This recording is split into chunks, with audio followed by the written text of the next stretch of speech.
Ladies and gentlemen, it's time for the Schmoedown Rundown.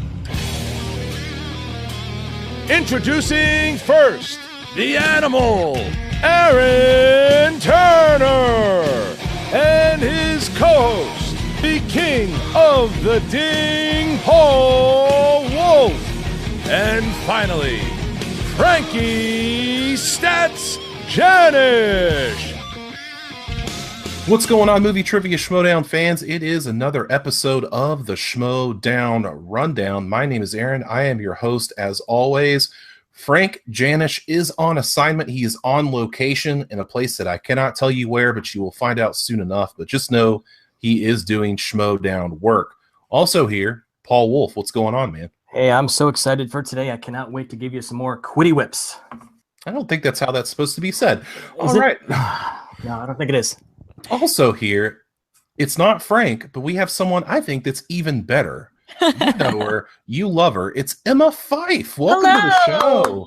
Thanks for having me, guys. Welcome. With Quitty Whips, I was going to say, I feel like you and Team IGN would get along, since they seem to think that it stood for like international gaming knowledge, but knowledge is, of course, spelled with a K, not an N. So, yeah.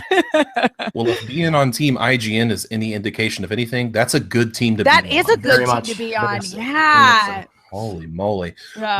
Before we get to the news rundown and just kind of go through the normal show, I wanted to, since we have you here, yes, I want to get some insight on you, for what your experiences are on the Schmoedown. I want to know something that you like, something that you've seen that's crazy. Like, what are some of your favorite moments? Because you are right there in the action.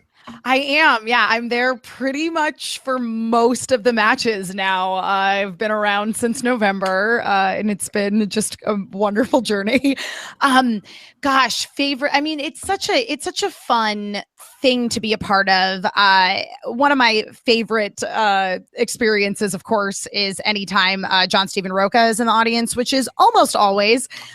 We really legitimately need to just set up a camera on him, because like the other day, I can't remember what match it was during. I think it was during the IGN and Nerdist match. Like, there were times where he was like, I'm gonna hit myself with this pillow. This question is so easy. And it's like, whoa, Roca, this is not about you. Like, what? Physically assaulting himself. Amazing. Yeah, he was. No, we put him on a couch by himself because like he's so annoying to sit next to.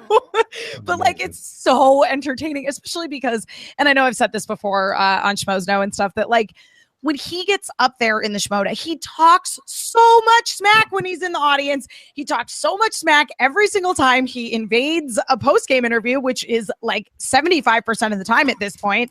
And he just like but then when he gets up to do a match, he gets to the table and he's like, I don't know. I don't know any of the answers. I mean, the fact of the matter is he does know the answers, but it's so funny to see those like two different personas of Roca. I imagine since he's become the champion, it's only got worse. It's gotten way worse. Yeah. I usually also will like sit behind the desk where like Jonathan Voitko will be doing people's sounds and things like that.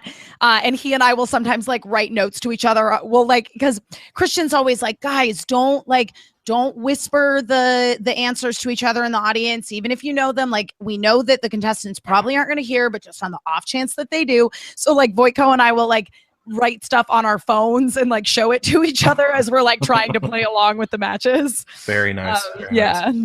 I like the behind the curtain there. Yeah. There it is, a little bit behind the curtain. Yeah. Let's talk about what was one of the Mega Powers breakup between Makuga oh my God. and Finstock. What was it like? Number one, what is it like to be in the presence of Finstock anyway? And number two, what was it like to be in the middle of that altercation? Well, the thing about Finstock is, 90% of the time you can't really understand what he's saying because he kind of mumbles and talks really softly. True. So by the time you really know what's going on, it's already over. God, being in the middle of that Makuga and Finstock thing. I mean, obviously it's like, Makuga is my boy. He's my TV Talk co-host. We all know Josh Makuga. Like he definitely has amazing luck.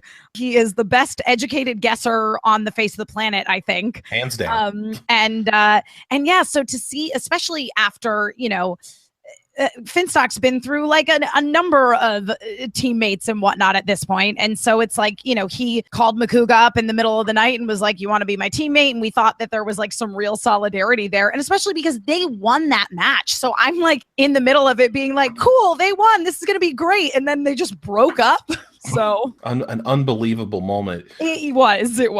Who are some of the competitors that maybe you especially look forward to seeing? Is there anybody in particular? I mean, I love that Clark Wolf. Like, I just think fantastic. she's wonderful. Especially as a woman, I always love to see women participate in the Schmoedown, and Clark is certainly a very, very strong contender. I always love hanging with Brienne and Stacy. You know, even if they don't win, they always bring a good time to the table. And good Lord, Scott Mance. He's the ball of energy known as Scott Mance. Yeah, I mean, Scott Mance is also one of my favorite people to be in the audience with, because like if it's a movie release dates question, even though if it's not necessarily the category, but it's like even in the for example, the Inner Geekdom rematch between Robert Meyer Burnett and Hector, Scott Mance was in the audience during the question about the release of, I think, Superman 2 it was. And he, I thought, was going to have a heart attack because he was freaking out. Like, he was on his knees, like screaming. It was hysterical. That sounds about like Scott. Yeah, I mean, it's exactly what you would expect, but like, it's a beautiful thing. And he's just like it's so funny because he can back talk, especially Roka. There's a little bit of a rivalry there, obviously, but like with such a smile on his face that like you still love him. How can you not? The guy's constant smiles, constant energy. Yeah. They call him the mayor of, I think they call him like the mayor of screenings in Hollywood. So that is absolutely true. there you go. You know, we were talking about, you know, all these different competitions you've seen and interviews you've done, and quickly becoming one of the most popular people on the channel. Let's rewind really quick. You said you've been here since November. I'm curious. Yes. On the Schmoes Know show, we do see like a rotating female member on the show, and then we've seen you there. How did they reel you into doing the interviews in the first place for the Schmoedown? And what Yeah, so Christian reached out to me maybe a couple of months ago and was like, hey, when you compete in the Schmoedown, first of all, I never actually agreed to compete. He just said, when you compete in the Schmoedown. Fantastic. Do you want to do teams? Do you want to do singles? Do you want to do Inner Geekdom? And I was like, I would like to do probably teams or Inner Geekdom. So we'll see. I might be participating in the next Inner Geekdom Schmoedown. We shall see. But the way I sort of came to be involved in all of it was, so I do the Star Wars Rebels after show at AfterBuzz TV. And Joseph Scrimshaw asked me to do, at the time, he and Mark Donica were the ones who were hosting Jedi Alliance on Popcorn Talk. And so basically Joseph was like, hey, you should come be on Jedi Alliance. We're doing a Rebels preview. And I was like, great, that'd be awesome. And then he was like, you should come be on Force Center sometime, which is how I came to kind of be friends with Ken, who then started asking me to do stuff at Screen Junkies. So when Ken Knapsack went over to Collider, he kind of recommended me to Christian, and Christian reached out to me and was like, oh, you know, on Fridays, we always this coming Friday, we have like a Schmoedown taping. If you want to come by, like come hang out and sort of see some of the things that we do here. And then like, I'd love to get coffee or lunch and talk about getting you involved at Collider. And so I was like, okay, great. And then Ken texted me, I want to say the Monday before I was supposed to go in that Friday. And he's like, hey, actually, Mark and Christian want to know if you just want to be a co-host on Schmoes Know on Thursday. And I was like, okay, sure. The next day, so I ended up doing Schmoes Know the day before I was supposed to come in and be like, what can we possibly maybe try you out on? And we were there, and about an hour before I drove over to Collider that day, I got a text from Ken being like, hey, Christian wants you to do post-game interviews for the Schmoedown today. Cool? And I was like, okay. So Sure. yeah, that's kind of how it came about. I just sort of got thrown in there. It worked out really well. The Schmoedown is just, it's so much fun to be involved in. Like, it's such a fun thing to do the interviews for, because it's just a bunch of, you know, nerdy people doing movie trivia, and it's great. And I love that it is like, I mean, at the end of the day, it's a movie trivia show, but it's presented in such a way that it's like a wrestling match. And that's kind of a beautiful thing. With your interviews, did you have any like experience? I mean, you probably had experience doing interviews, but yeah, not in like the sports era? Like, oddly enough, go ahead. there was this past summer the very first ever televised drone racing event. I heard about that. Yeah. It aired on the Science Channel. It's the DR1 Racing League, and I was the post-race interviewer for that. So yeah, that was sort of the only sports experience I had. Other than that, it was all like red carpets and Comic-Con press lines and things like that. I was gonna ask if you did any research on like WWE stuff or anything like boxing or UFCs that have kind of helped you along the way. Because I mean, we're gonna talk about it later, but people seem to at the beginning try to take advantage of your post-game interview. Now you're just shooting it right back at it. Yeah. I mean, I think again, it was like I got thrown into it and it was like, cool, I'm just gonna figure this out as I go along. And then I think I just sort of got in the rhythm of like what the Schmoedown was all about. Because I mean, anytime you start something new, you tend to be a little bit more cautious because you're like, oh, I want them to think I'm good at this. I want them to like me. I want them to bring me back. And then once you're like, oh no, people like me, I'm like solidly in this. Then you can kind of start to be a little bit of an asshole also. Start getting serious, and then you meet Finstock, and then it all just goes out the window. Yeah, totally. I wonder how many people have said that in their life. Like they just meet Finstock and it just goes downhill from there. Oh, I'm sure more than one. But I digress. So we talked a little bit about your Schmoedown upcoming match that maybe you weren't privy to. I'm not sure. No, I was. I mean, it just was one of those things where I think that, when Christian asked like, hey, which of these things do you want your first match to be? If I had been like, I don't want to do it, they wouldn't have forced me to do it. But I want to play. Like I have a great time, like sort of playing along, watching in the audience every week. I'm really looking forward to, especially doing a team match. I like the idea of having the support there. And Joelle and I do the Star Wars Rebels after show together at AfterBuzz, and she's awesome. And we have a lot of the same strengths, but I think we have some different ones as well. So we should be fairly balanced. I think that sounds great. Is there any category? Because the wheel, I mean, we've talked about it. We talked about it last week with movie release dates. Yeah. You don't have to give away your strategy, but is there anything you see on the wheel that you're like, ooh, I hope I get that? And is there anything that you're hoping, please don't give me that? Yeah, I mean, for me, I really want animation. Animation is definitely a strong point for me. Obviously, I would do pretty well in a Star Wars category. Musicals, really, really good for me. Some of the ones that I don't necessarily want to get are like, for example, even though I grew up, I was sort of in my youth for the most part in the 90s, and I watched a lot of movies growing up, I wouldn't necessarily want to get like 90s as a category because it's super broad. You know what I mean? Fair I enough. feel that way about Oscar films too. It's like if it's an Oscar winner that I've seen, I'll know the answer, but if it's one that I haven't, I'm not going to know. So, I mean, there's nothing that I'm like, oh, I totally dread that I'm not going to know anything, but it is definitely more like those broad categories where it's like, oh, well, we'll see what happens. And I want to we'll close with this, and then we'll get to the news. Sure. Is there a competitor that you see out, just for yourself in singles, maybe that you want to take on, that you see, you're like, oh, I want to take them on, whether it be friendly competition or somebody you just want to beat? Sure. I mean, I feel like after Nerdist versus IGN, I feel like I could take Dan Casey. Oh, okay, great. I would love to see that. I don't know if Dan's ever I think both Dan and I are like pretty firmly involved in teams at this point, but I have to say, and this is no offense to Dan, who is a very smart person and definitely knows his stuff. After his match, I was like, okay, I'm probably going to get more answers right than Dan did, so I feel good now. I like it. I like the confidence. I like it very much. We're actually going to talk about Dan here in just a second, but before we get there, let's talk about the news. Not a lot going on this week. We have something to talk about later when we talk about Clark versus JTE, but before I get there, it's a little something. I was listening to William Bibiani's podcast that he does with Whitney Seibold, and it's called Cancel Too Soon. He has two podcasts, one the B-Movies podcast, the other Cancel Too Soon. This week, he had a very interesting guest, and Schmoedown fans will know him as the Godfather, Drew McWeeny. And before the show got started, they had a discussion about the Schmoedown and how McWeeny was just coming off beating Kalinowski and how his strategy of getting 70s played into his win.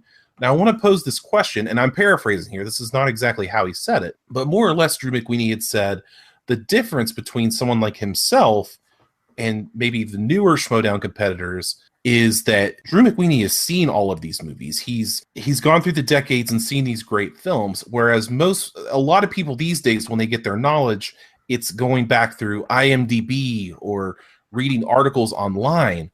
And I want to start with you on this. Is that something, first of all, am I making sense? And second of all, is that something, does that sound right? Is there that big of a divide, you think? I don't know if there's that big of a divide, but I do think that there is some merit to that statement. I mean, even for me, it dates as far back as when I was a little kid. My parents are both programmers.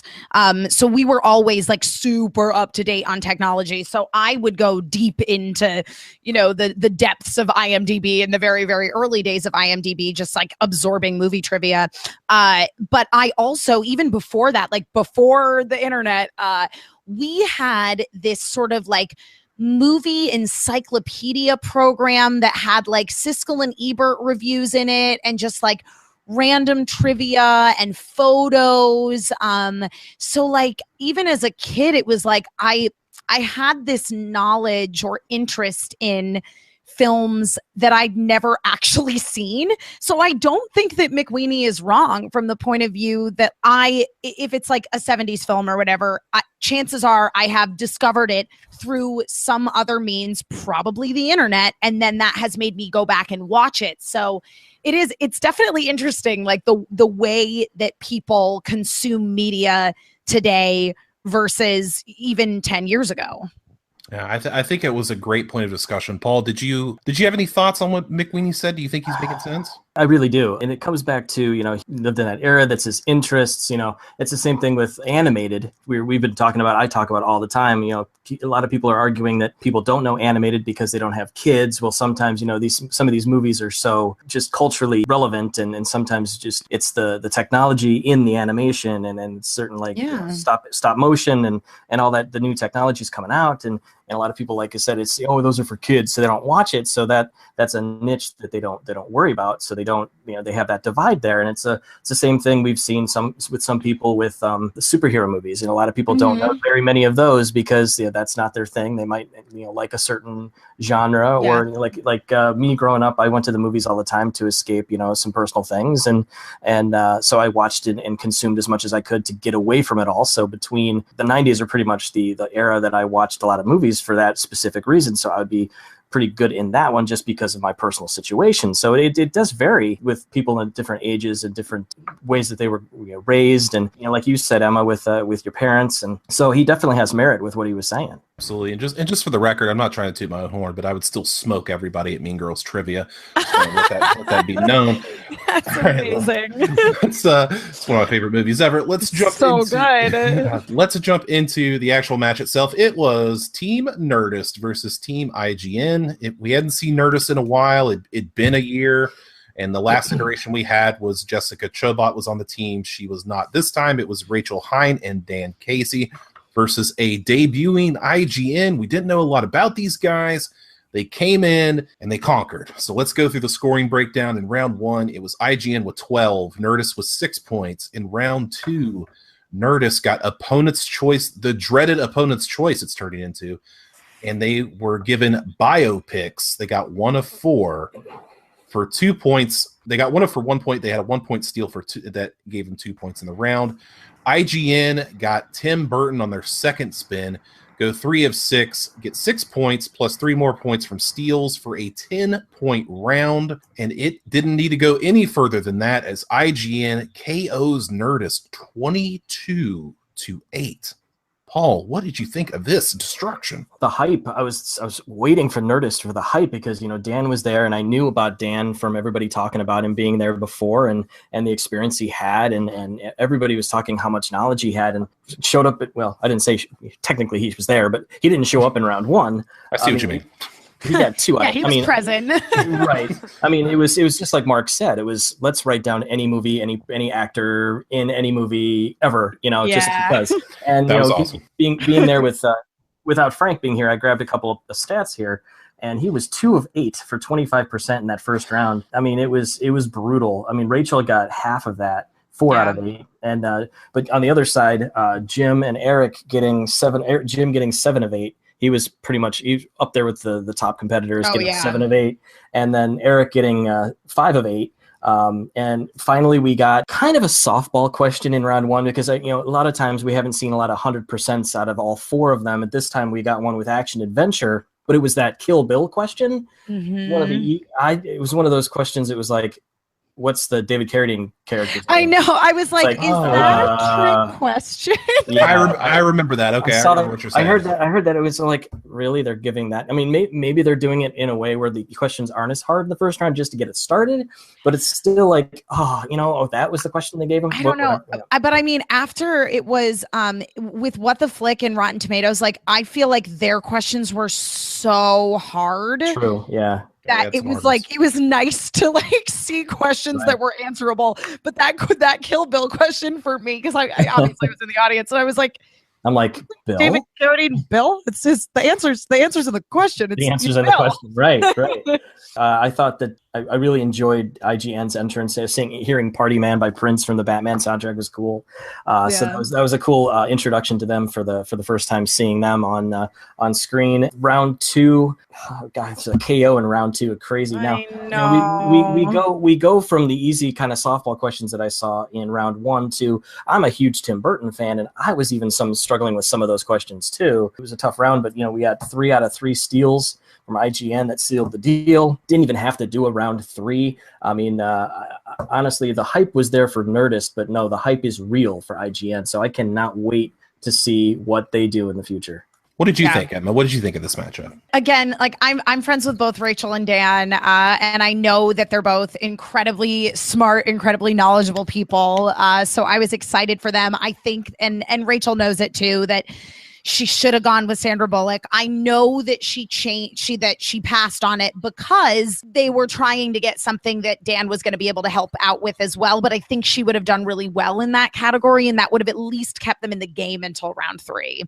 But yeah, I mean, again, like I think it was just an off day for Nerdist.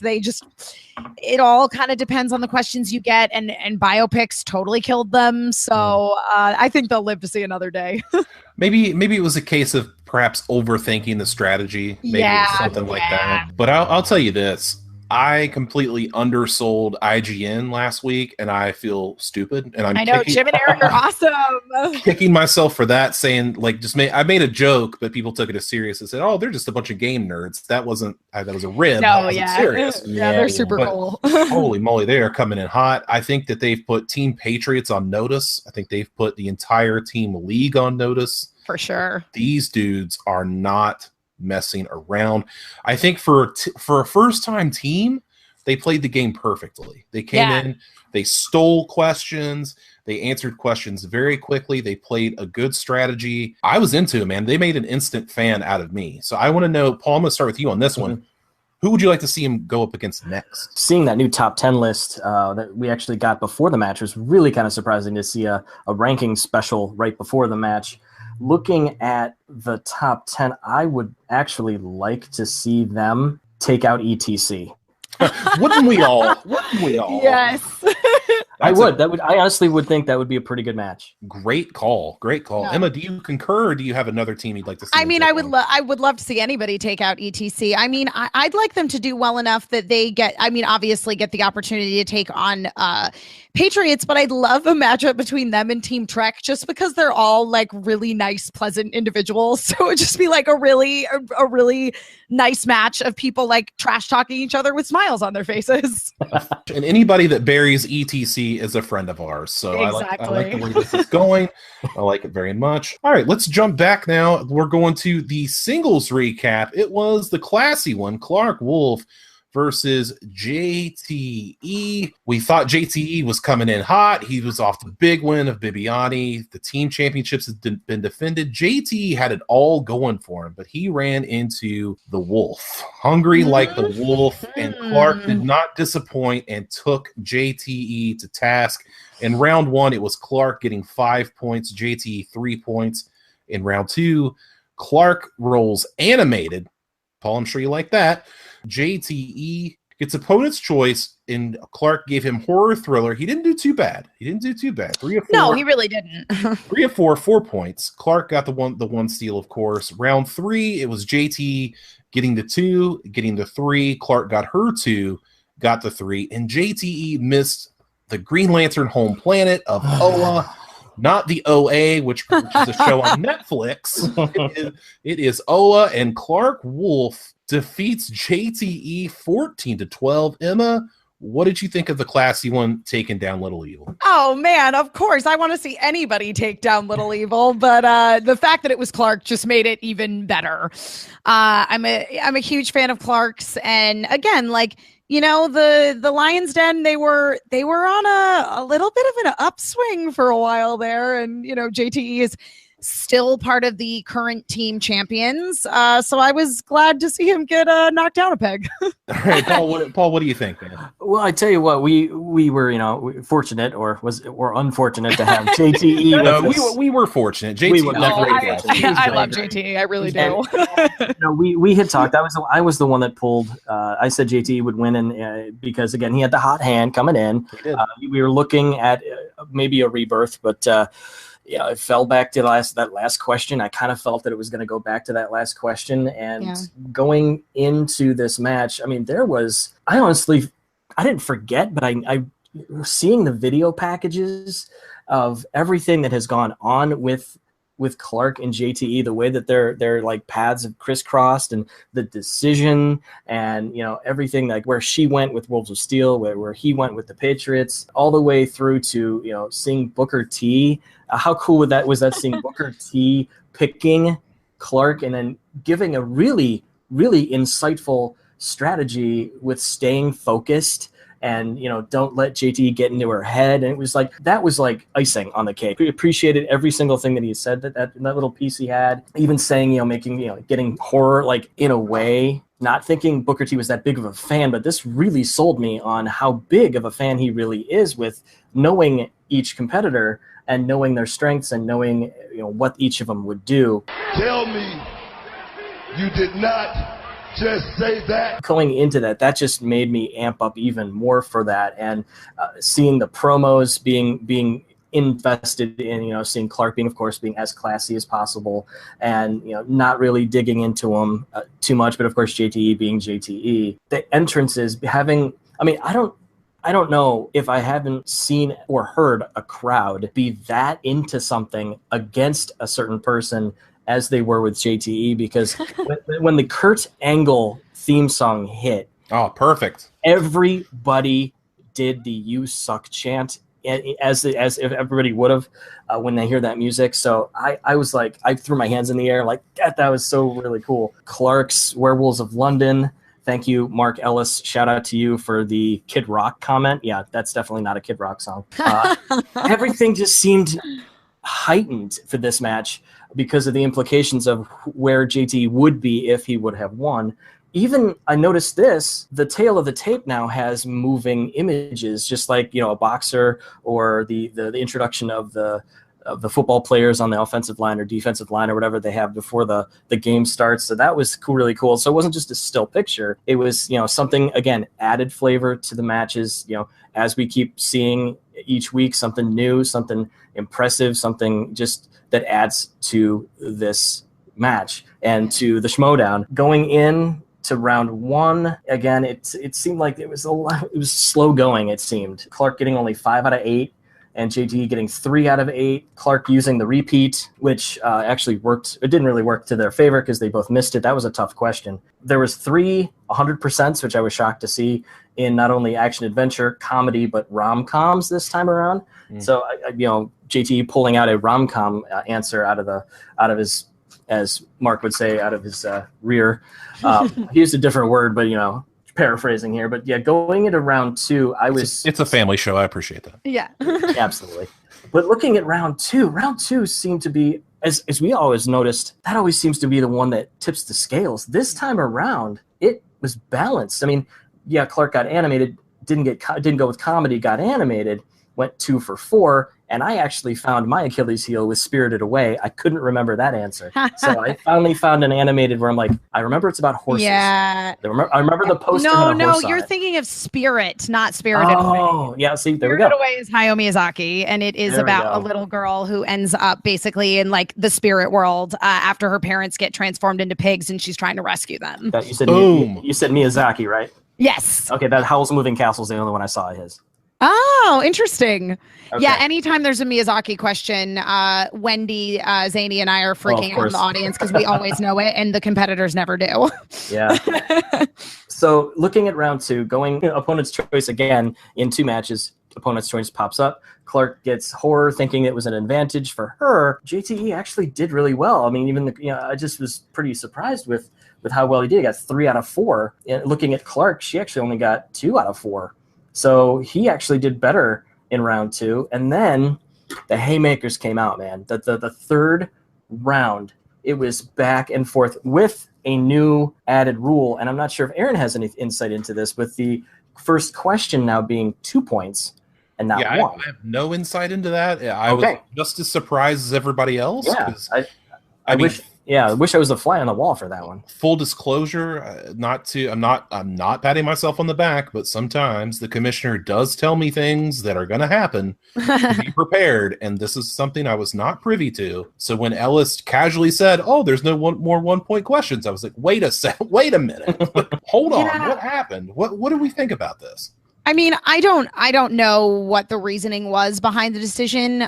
If I had to guess, it would be that because you are sort of, randomizing what you're getting by picking those numbers, sometimes you end up with, quote unquote 1-point questions that are far more difficult than a 5-point question. True. So I think it's probably just to kind of help balance it a little bit. Fair enough. Can't help but think about that Oa question. Not that not that JT should have known it, because he gave a pretty good reason in the post-match interview why he didn't. I actually have to completely agree with him on that. Yeah, it's not a great film, so I don't blame him for not knowing it. I'm more on Harloff's side for calling it. Is it OA? Is it OA? It's like, it's not the OA, dude. It's OA. But anyway, I digress. Yeah, I was going to add in there, like, it's the same thing we were talking about earlier about getting, people's experience and people's likes, dislikes, and interests. My brother's favorite superhero is the Green Lantern, and I knew that immediately when he said that, and I'm like, oh, he didn't. But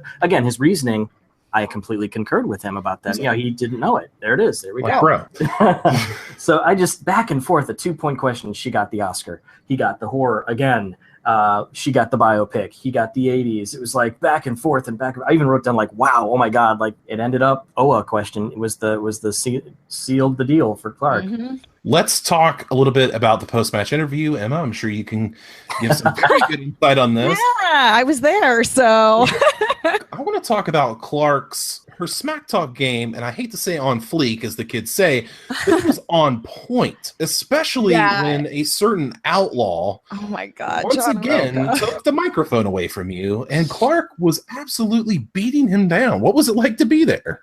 I mean, it always feels great to like have another lady have your back, and that was absolutely the case with Clark. And I was rooting for her from moment one.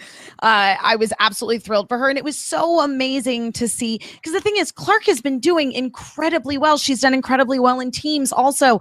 And it was really nice. However, in a lot of her previous matches in the post interview, she's been kind of reserved. And I think what it basically boiled down to is she came in so strong and people all have their eyes on her. And that made her a little nervous, maybe, that she wasn't going to necessarily always, deliver what people were expecting of her. And she always does. And so it was so nice to like see this person that was like, yeah, I am really good at this, by the way, but I'm gonna just like low key be cool about it, and like, John Roca, please leave, because like this is my moment. Delivering the haymaker of, I don't think you won that match. I think Dan lost the championship. Yes. Oh, wow. Wow. Killer. That was a burn. Yeah, that was great. And I think I was actually checking out on Twitter, you and John Roca were having a Twitter exchange about him taking the microphone away from you. Yes, we were. And I had to throw in there that John Roca does want all the records, and he does. trying to get the record that for was stealing so the microphone. Funny. That made me laugh so hard. He's trying to get the record for stealing the microphone from you the most times. Him and JTE are right up there. I know, and the thing is that like Roca, it's an intentional, like he takes it. JTE just like puts his hand up there and like slyly tries to take it away, and it's like, no, JTE, I'm holding this mic. You are just speaking into it. I was saying last week, I was like, I feel so bad for you because you're trying to interview somebody. They take the microphone from you, and you're just like, you're like Ricky Bobby. You're like, what do I do with my hands? Like, I don't know what to do. I'm supposed to be holding this daggone microphone, and people keep taking it away from me. But Paul, let me get your thoughts. What did you think of the classy one? What did you think of her barrage on John Roca? She defended herself quite well. I mean, yeah, she could be classy, but she can turn it on a dime and just dig and dig and just get at him. And it wasn't just Clark. I mean, Emma, you had one of my favorite quotes of the year so far is, "Oh, look, it's Roca interrupting an interview again." So it was from all sides, and she held her own, and she might be classy, but she can. I don't want to say it, but she could be sassy too. Yeah, absolutely. There is nothing wrong with that. No, not at all. And I completely like the confidence. I like what we see coming up. And so it just adds to the drama of what we see in front of us. She lives up to the name of Wolf. That is for sure. She is on the hunt. I know. What a freaking awesome name, by the way. Like Clark Wolf. Like that is her name. It's so awesome. It's so easy to say. Clark with an E, Wolf with an E. Yeah. I get it. It's very simple. But let's talk about, speaking of going on the hunt, and I don't want to discredit JT. I mean, he had a good post-match interview where he basically said, I'm a champion, Clark's not, yada, yada. We get it, JT. Let's talk about the potential. Well, it's not potential anymore. It's going to happen. Mark Riley versus Clark Wolf. Wolves of Steel going one-on-one against each other. I know. Emma, what do you think of this? Who would you give the edge to, and what do you think about it? I mean, here's the thing. They're both incredibly strong competitors. I think they're actually incredibly evenly matched, which is part of the reason why they are such a good team. Now, the thing that also makes them a good team is they have slightly different knowledge bases. I mean, obviously there's some overlap there as well, which is why there's good team synergy. But, I think it's going to boil down to whoever gets a stronger category for them in round two. Honestly, they're both great. And, it's going to be gentlemen or ladies in the case of Clark all around. And it should be a very pleasant and honorable match. I imagine the crowd will be like a tennis match where they just just like softly clap. Oh, God. Yeah. Great. Paul, what do you back think? and forth. Wolves of Steel, possible breakup? What's going on here? I don't know. I don't see them breaking up. No, I don't see that not at at all. all. No, I definitely see this as quite the even match, like you said. And correct me if I'm wrong, this season of the Schmoedown has actually, in every match Clark has been in, the wheel has actually decided to be a friend of hers, because this match got opponent's choice, got horror, and she didn't seem happy about animation though. She didn't. No, she didn't. But in the other side of things, though, it reared its ugly head for the animation. Understood. True enough. But seeing that opponent's choice comes up and her choosing the horror, that to me seems like the wheel is in her favor, and I do feel the wheel being that factor. And if it's going first or going second, there is a strategy to that in a way. But as important as it was, if you have the lead, you could go first or second. You have that choice. You could defer, or you can go first or whatever. But it doesn't seem like it. It seems like a very even playing field now with the rules and how things are set up now, with everything that we see. This might be the one match. Like if there was a point spread, I have a feeling this would be less than 1. I think this would be like 0.5. Yeah. That's a push. Yeah, no kidding. It might be even, who knows? I couldn't even predict it right now. I'd have to really look into the data and really see what could potentially be one of their downfalls.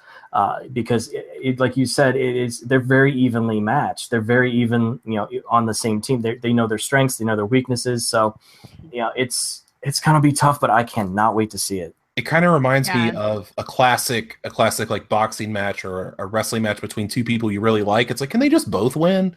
Like, like I don't want to see them lose. Can they just tie? I mean, I think it's going to be an excellent match. I think it should be saved for a big event. Like we got Free for All coming up. I think it should be saved for something like that. It's that important to be those two giant top of the mountain competitors going one-on-one, and they have so much respect for each other, their teammates, their friends, their colleagues. I think it deserves nothing less than top billing on some event like that. I think that's where it belongs. It's where it absolutely belongs. I definitely agree. I can't wait. I cannot wait to see it. Emma, before you go, I like to ask every guest that we have on here, because we're lucky enough to speak to Schmoeville fans and fans of the Schmoedown. We're lucky enough to have this platform. So I wanted to ask you, is there anything that you want to say to Schmoedown fans, or maybe Schmoeville as a whole? Just anything you want to get out there? Yeah, I just want to say thank you so much. As I say, I came to be part of this community in early November of last year, and like my just sort of career has sort of skyrocketed because of it. And I think a lot of it is thanks to all of the wonderful encouragement I've gotten from everybody in the Schmoeville fandom. It's a really neat thing to be a part of. Schmoes fans are super supportive and always like trying to boost everything else that I'm doing. And just, I really have enjoyed like getting to interact with all of you guys. The thing is all of us kind of got involved in this sort of weird online world because we're fans of movies, TV shows, whatever. And we wanted to like get together with people and talk about the things that we like. And so being able to connect with fans and like to have people that are like fans that want to hear me talk about stuff that I like is really cool. Well, go ahead and tell us, where can you be found online, and is there anything you got going on that you want to anything else you want to tell us about that you got going on? Sure, absolutely. Well, you can find me on Twitter and Instagram at my name, Emma Fife, EMMAFYFFE. If you are listening, that is all F's as in Fred, no S's as in snake. They tend to sound the same on the phone or when you record them into a microphone and transmit them into somebody's ears. It's always really exciting when someone else has made a hotel reservation for me over the phone and I show up and there's not necessarily an Emma Fife, but there's an Emma with some F and S combinations in my last name. You can also, right now, one of the big things that I'm doing is every Friday night am on a show on Hyper RPG, which I'm actually about to go do right now. It is called Pencils and Parsecs. It is a Star Wars tabletop RPG game that we stream live for a few hours every Friday night, 9:00 p.m. Pacific time. We play the Edge of the Empire role-playing system by Fantasy Flights, and it is so much fun. Those of you that are fans of the Schmo Collider space are certainly all familiar with Mr. Hector Navarro, who is the current Inner Geekdom champion. He is also on the show with me. We share a couch. He plays a Togorian, which is a 9-foot-tall cat person. He's sort of the Chewbacca to my Han Solo. It's a really good time. So again, that's on twitch.tv/hyperrpg. We got a big charity stream coming up also on the weekend of St. Patrick's Day. So, be sure to be following me on Twitter, and I'll tweet more information about that as more things fall into place. There you go. Fans, support our Schmoedown competitors and the people that we like to see in this game, just as you did for Jason Inman, just as you did for Mark and Draco. Support Emma and everything that she's doing. Support Hector as well. Go check out Hyper RPG. Go ahead and check it out. Check out the show. Check out everything. And of course, we're going to see Emma back on the sidelines, interviewing people, competitors, competing herself, and probably getting the microphone stolen from her by probably John Roca or JTE. Maybe one time you guys should just do a joke microphone where it's just like, I don't know, there's like a fire not actually connected to anything. Yeah, that would be amazing. I like that idea. I like that. This is why I'm a creative. This is why I'm on the show. Well, Emma, I want to thank you again for being on. I really, really appreciate it. Yeah, thanks so much for having me. Emma Fife, ladies and gentlemen. Thanks, guys. Before we get to our team and singles previews for the week, I wanted to take a second and tell you guys how you can support the show. Please go to the Schmoes Know iTunes feed, give us a 5-star rating, and leave a comment. It helps out everybody on the channel, no matter if you're on your computer, your smartphone, perhaps a tablet. I'm done with the tablets. You will be helping us out tremendously in every show on the new SK Plus feed, including this show, the Schmoedown Rundown, After Schmo with Brian Davids and myself, The Wanger Show, Don't Be a Beardo, and the soon-to-be returning Harloff podcast. Please support all of those shows. Be sure to also follow the show on Twitter at SD Rundown. If you have any comments or you want to drop a question for the show, we're going to start taking Twitter questions every week, so be sure that you have Twitter and that you go there and leave us a question. Not on Snapface and all that, instant chat or whatever it is.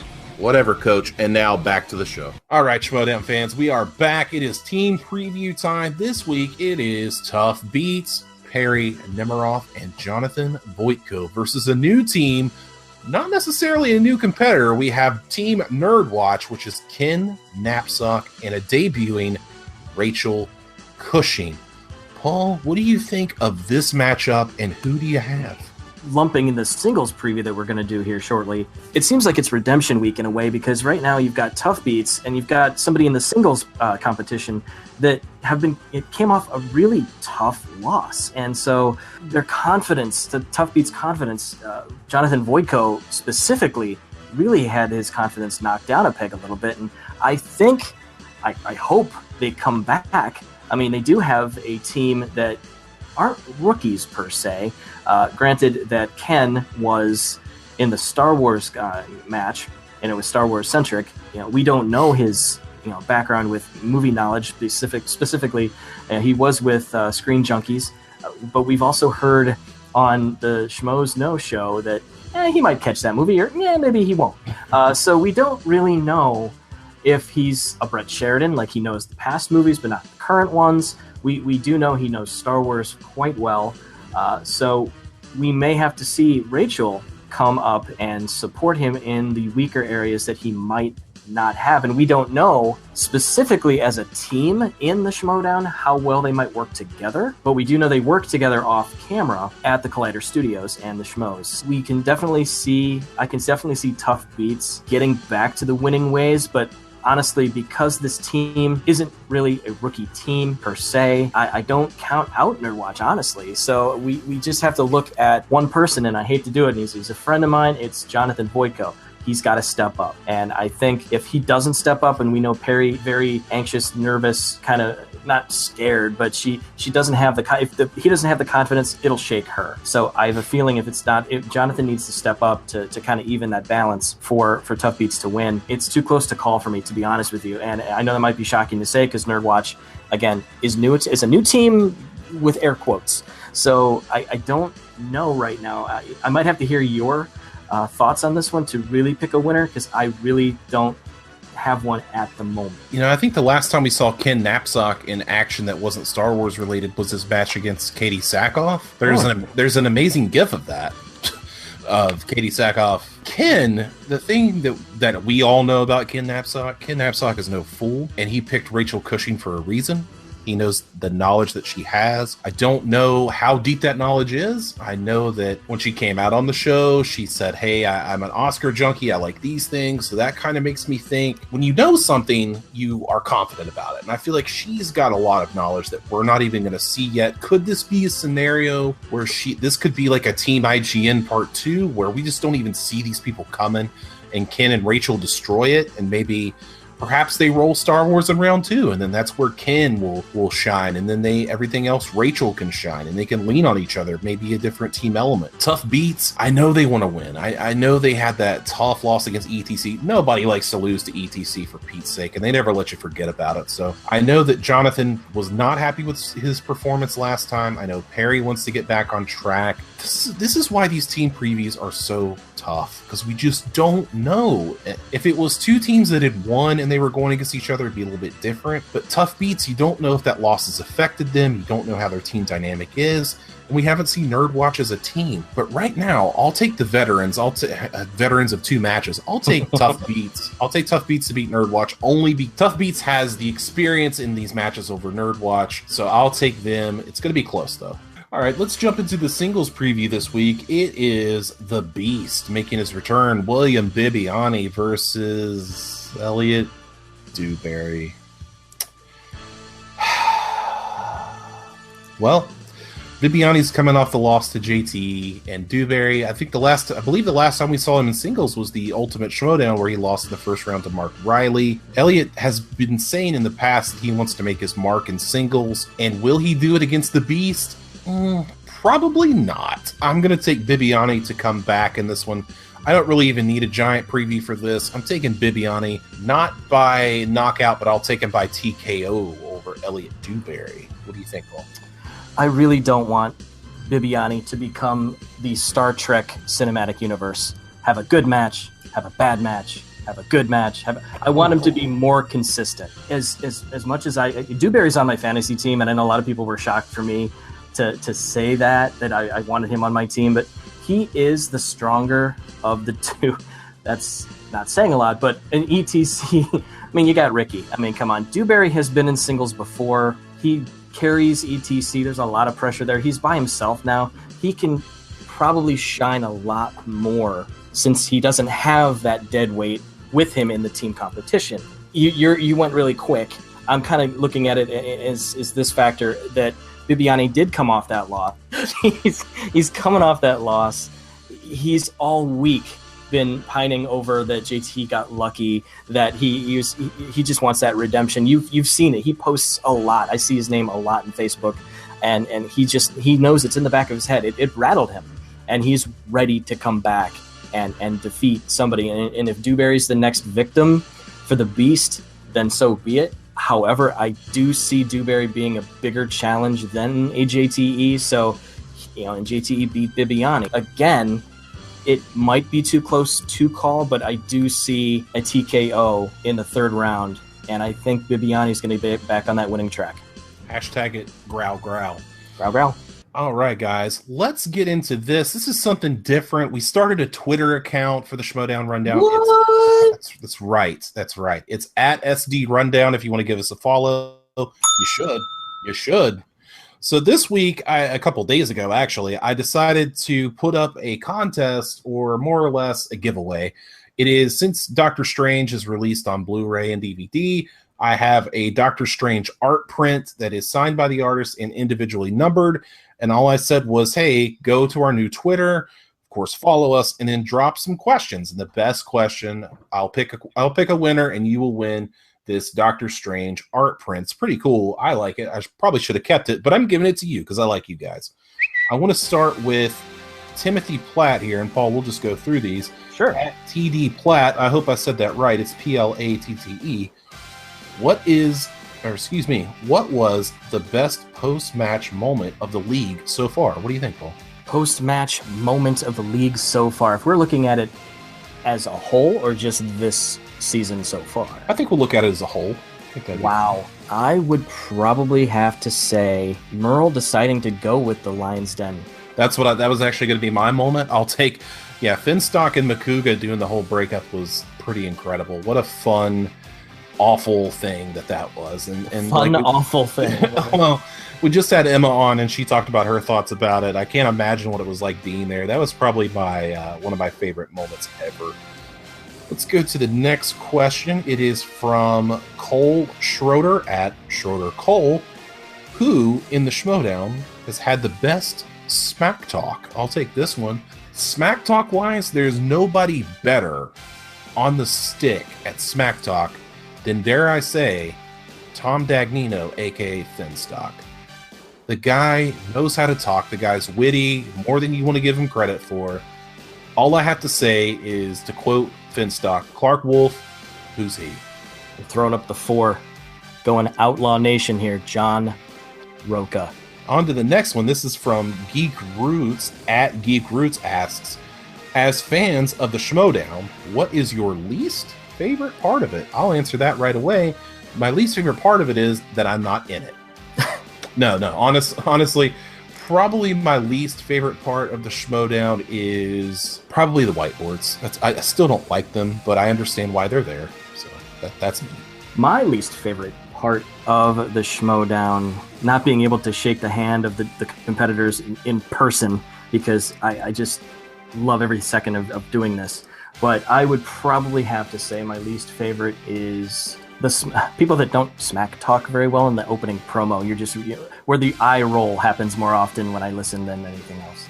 Or when they're trying too hard. They're trying too hard. Because you can tell the ones that don't do very well, they add in swear words instead of actually like smack talk. Next question comes from Johan Bustamante at _AZ_zombie. Which competitor that's outside the top 10 do you think can make a strong run at the title? Thank you. Paul, what do you think? Wow, I wish I had the list in front of me. Where's Frank? Can't tag on it. He's on assignment. I know. I would have said JTE until today. I would have said JTE for sure. This might Andreyko. That's a great answer. Mark Andreyko would be a great one. Okay, I concur. I'll just agree with you on that one. That's a good one. This one comes from Otsum11 at Otsum11, oddly enough.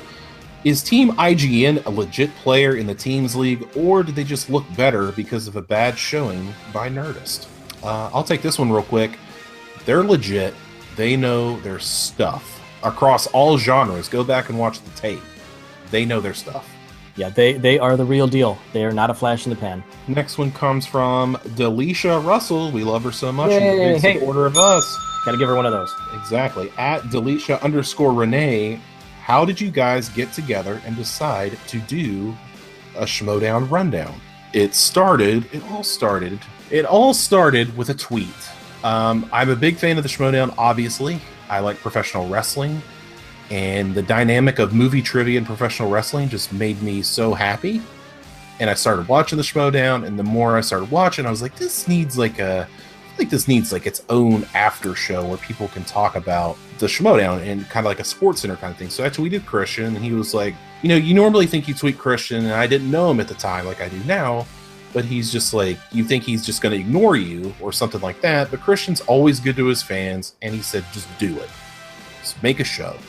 So it was myself, it was Frank, it was Matt Kearns, and it was Evan DeGraff. We came together and made the first episode of the Schmoedown Rundown, which you'll never hear, and I gave it to Christian, and I let him listen to it, and he really liked it. And the next day, or probably not the next day, but maybe the day after, I got a phone call from Christian. To get a phone call from Christian Harloff and have him tell you that he likes something that you did and wants you to continue to do it with their blessing is pretty incredible. I just want to say that. So ever since that day, we've been going strong ever since. And then Paul, you came on later. I mean, I don't really know how to say anything else, but it's been kind of a whirlwind. I know that's very cliche to say, but it started with a tweet, and it has gone on from there. Now we're the official after show of the Movie Trivia Schmoedown. That's going to do it for this episode of the Schmoedown Rundown. I'll go ahead and say goodbye for Frank, as he is on assignment. You can follow him at FrankieJ29 to get all those stats, and be sure to check out the weekly Schmoedown column on schmoesno.com. Paul Wolf, where can you be found, sir? You can find me on all the Facebook pages, Movie Trivia Schmoedown, Schmoeville. You'll also find me on Twitter at the Mr. Wolf, and on Instagram at the Mr. Wolf 12. You can find me on Twitter at ATTitanium. You can find me hosting the Schmoedown Rundown every Saturday on SK Plus, formerly known as the podcast channel. Thank you, Christian Rublikava, aka Cobster. You can also find me as a co-host on After Schmo with Brian Davids, also on the SK Plus channel. Would appreciate your support there, and be sure to follow After